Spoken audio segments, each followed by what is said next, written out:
Ahoy Horas, apa kabar Anda pemirsa? Selama 24 menit ke depan kami menghadirkan berbagai kisah inspiratif dalam keberagaman budaya. Saya Agnes Nambela, inilah Bingkai Sumatera. Sahabat Muslimah Berbagi atau Sahamugi, sebuah komunitas yang bergerak dalam bidang dakwah dan sosial di Medan.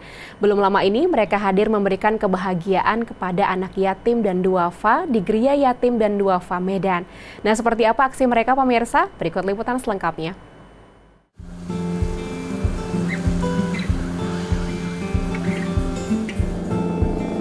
Sebagai komunitas anak muda yang berfokus pada kegiatan dakwah dan sosial, Sahabat Muslimah Berbagi atau Sahamugi kerap melaksanakan kegiatan sosial berbagi bersama yatim piatu di Medan.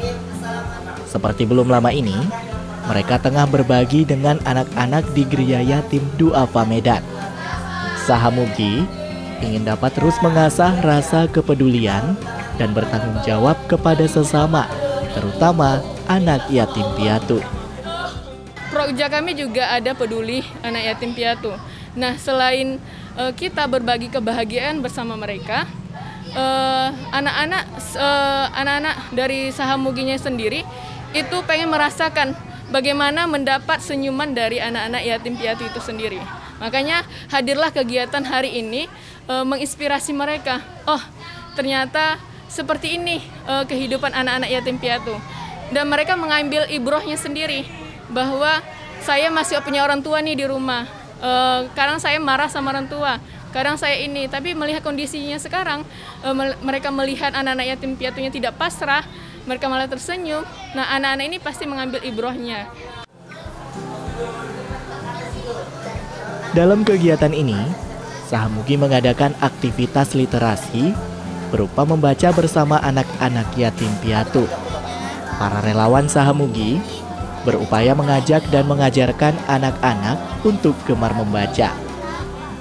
Tidak hanya itu, anak-anak juga diajarkan menghafal Al-Quran dengan baik, edukasi tentang menjaga kesehatan di saat pandemi COVID-19, serta pembagian bingkisan berupa Al-Quran kepada 20 anak yatim piatu.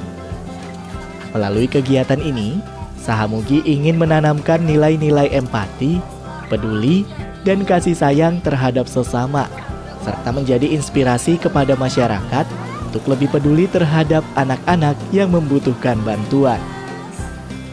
Latar belakang berdirinya Sahamugi ini dari inspirasi seorang guru menyampaikan materi tentang berbagi antar sesama manusia, antar teman, dan antar saudara-saudara kita.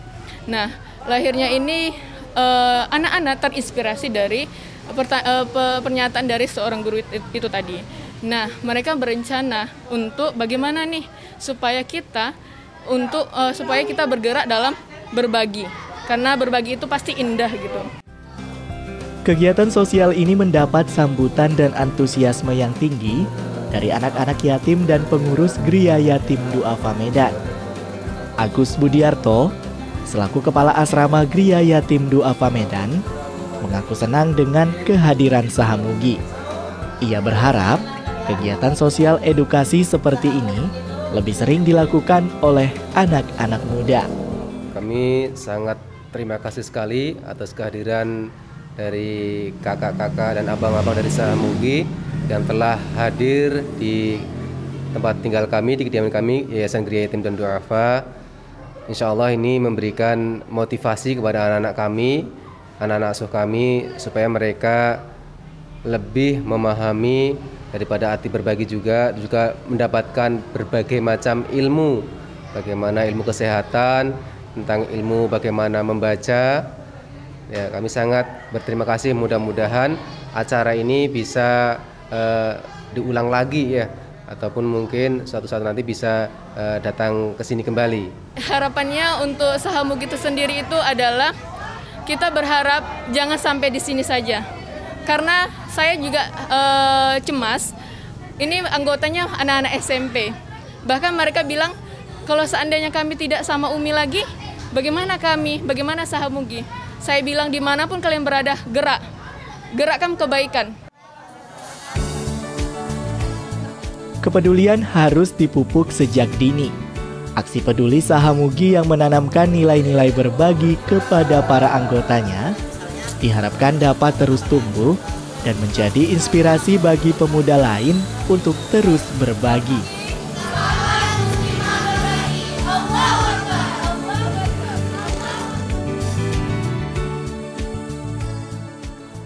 Aksi dukungan di tengah pandemi terus bertumbuh.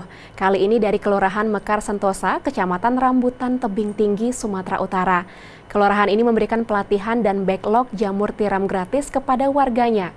Program yang didukung pemerintah Kota Tebing Tinggi ini telah berhasil menciptakan usahawan baru di tengah kondisi ekonomi sulit.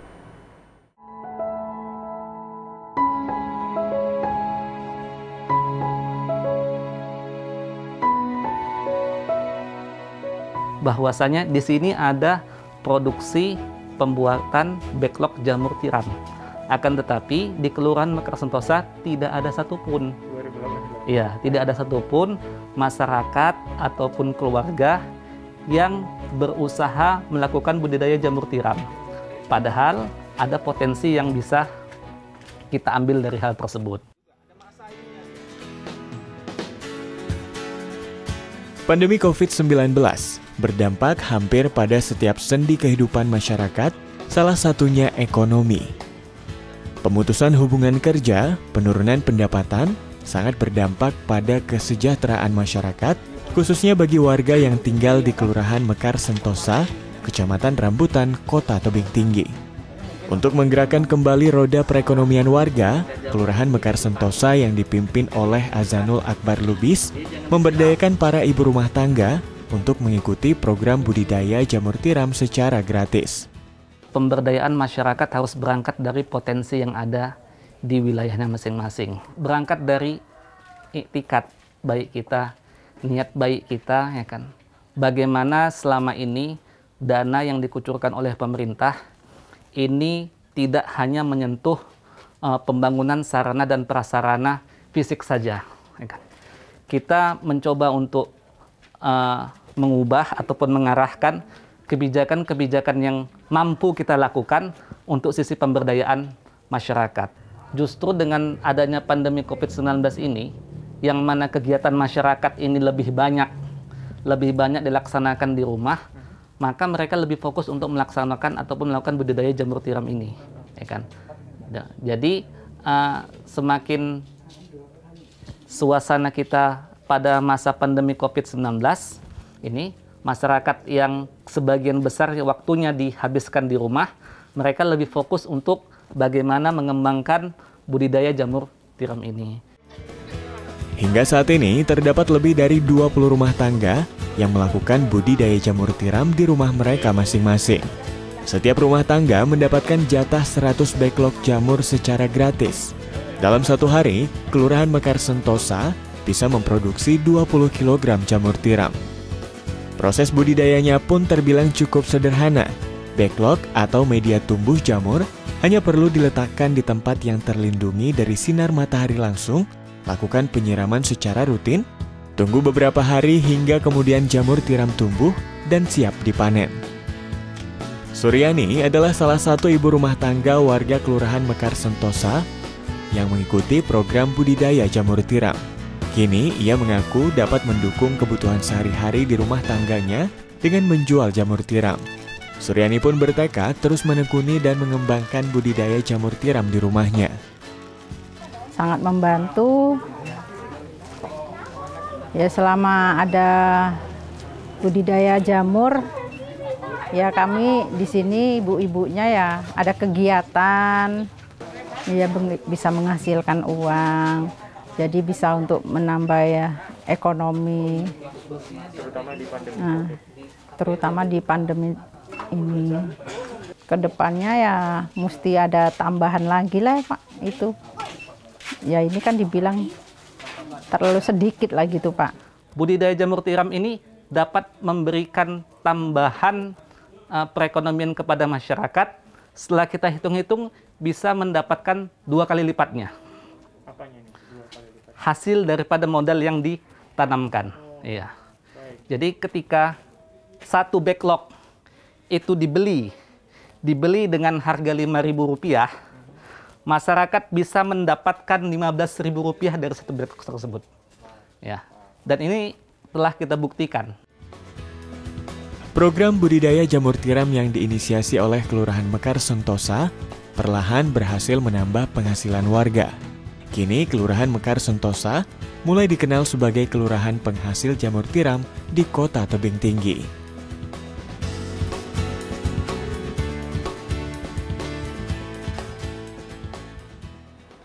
Sebagai bentuk kepedulian kepada lingkungan, korporasi juga punya tanggung jawab agar aktivitas bisnis tidak merugikan alam. Hal ini yang coba dilakukan oleh sebuah perusahaan yang menjual alat dan perlengkapan yoga di Medan. Sikap ini juga selaras dengan filosofi yoga yang mengajarkan manusia untuk hidup harmonis dengan alam. Pemanasan global merupakan isu serius bidang lingkungan yang kini menjadi perhatian bersama. Upaya menanggulangi persoalan lingkungan kini kerap dilakukan secara kolektif oleh berbagai pihak. Individu dan kelompok masyarakat melaksanakan kampanye dan edukasi. Pemerintah membentuk kebijakan dan program yang pro lingkungan, sementara korporasi sudah semestinya melaksanakan aktivitas bisnis dengan komitmen yang sama pada lingkungan. Kepedulian ini coba ditunjukkan sebuah perusahaan yang menjual alat-alat yoga di Medan. Perusahaan ini merasa wajib berbuat kebaikan pada lingkungan. Hal ini juga selaras dengan filosofi yoga yang mengajarkan what we receive, we give back. Apa yang sudah kita terima dari alam, kita kembalikan juga kepada alam. Jadi ceritanya pada awal tahun 2020 itu kami telah meluncing suatu program yang bernama itu adalah program Plant a Tree.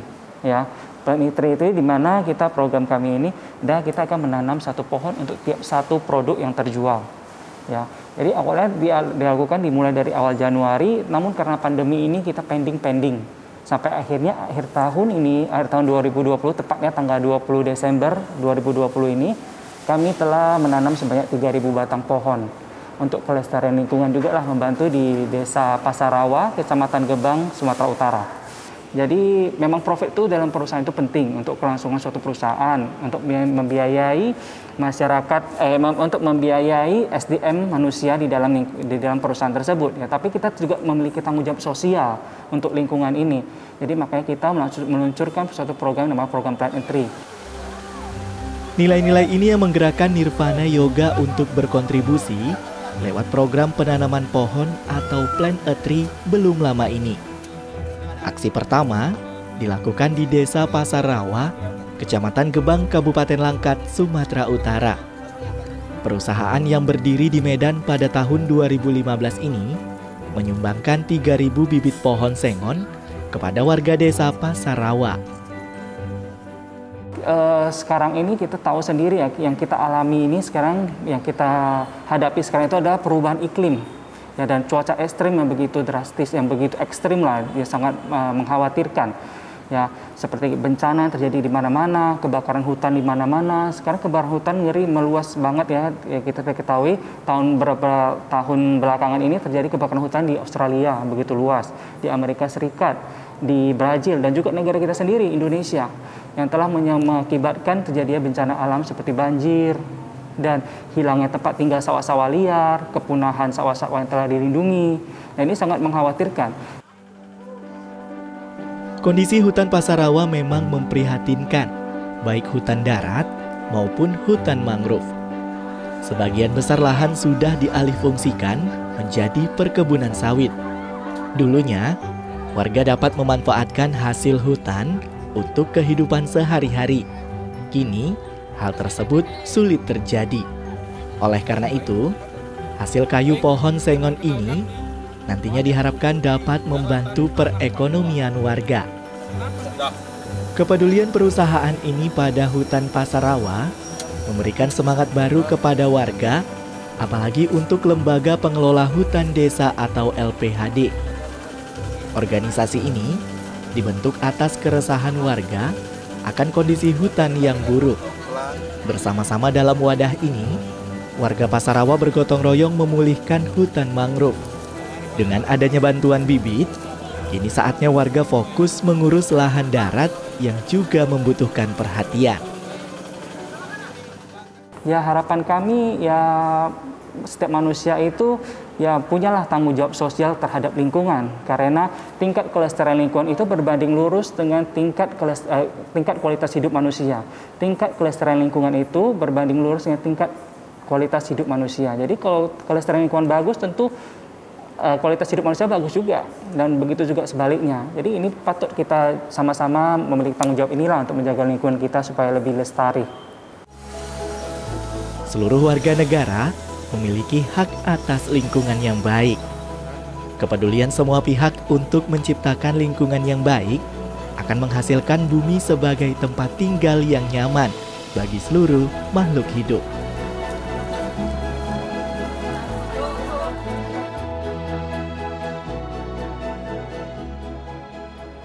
Sebagai kelurahan penghasil sepertiga kebutuhan sayuran di Kota Tebing Tinggi, para petani di Kelurahan Pinang Mancung, Kecamatan Bajenis terus berusaha untuk memulihkan perekonomian. Para petani dalam kelompok tani bersama ini terus meningkatkan kualitas sayur dan memasarkannya secara digital. Pemerintah Kota Tebing Tinggi turut mendukung agar kelurahan ini bisa terus mandiri.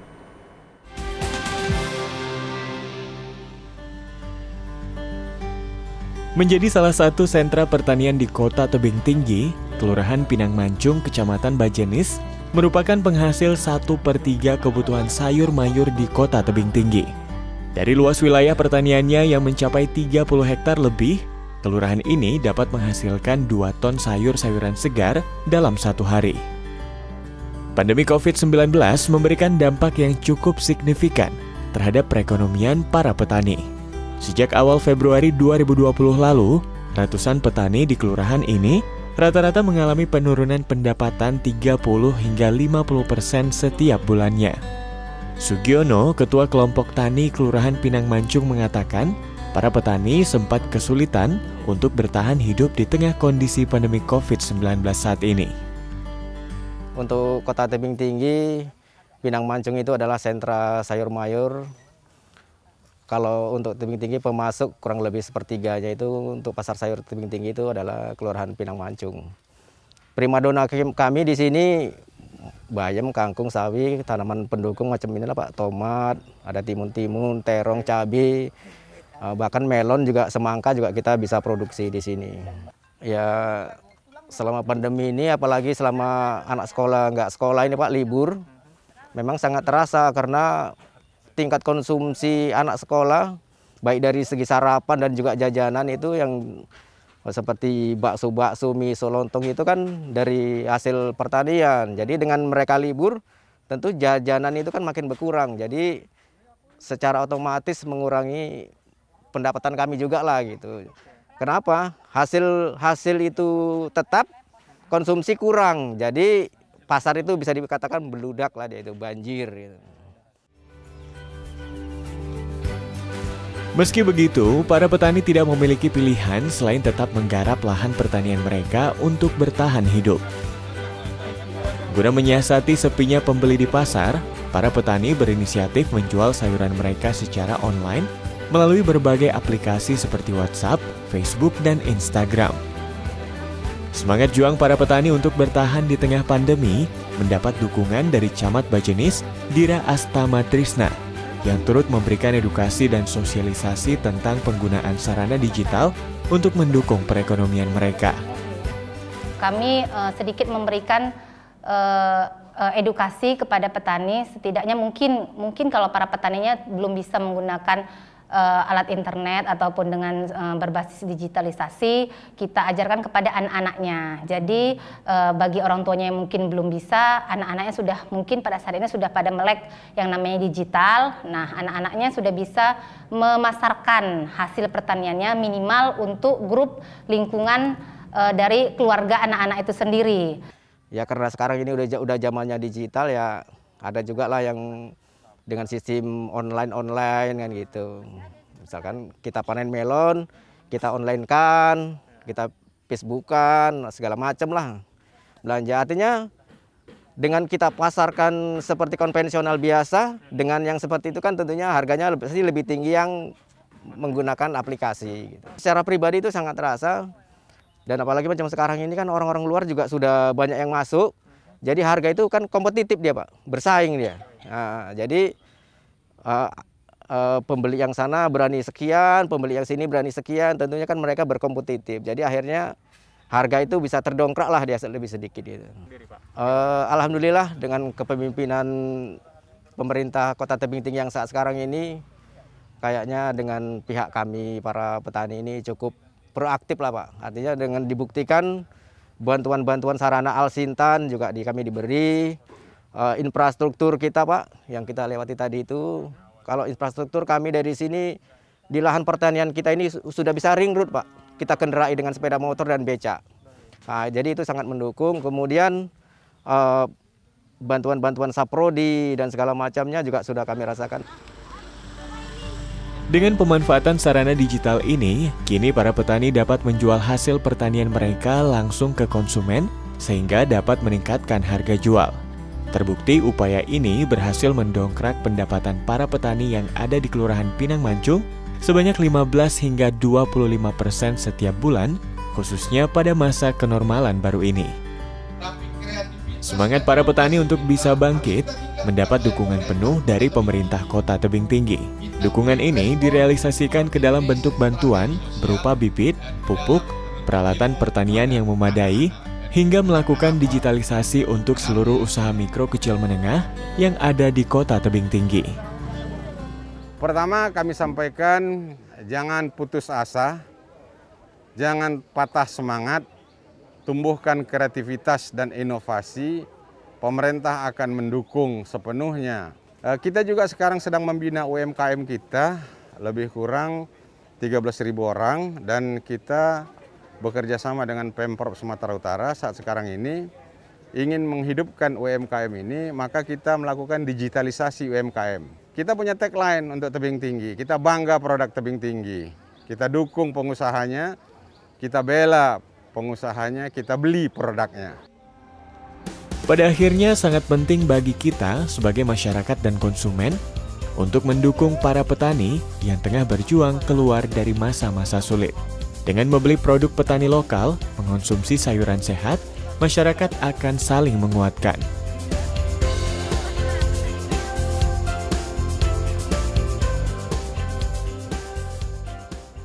Sekian program Bingkai Sumatera, saya Agnes Nambela pamit, jaga diri Anda dengan menerapkan protokol kesehatan dan tetap semangat menyebarkan kebaikan. Sampai jumpa.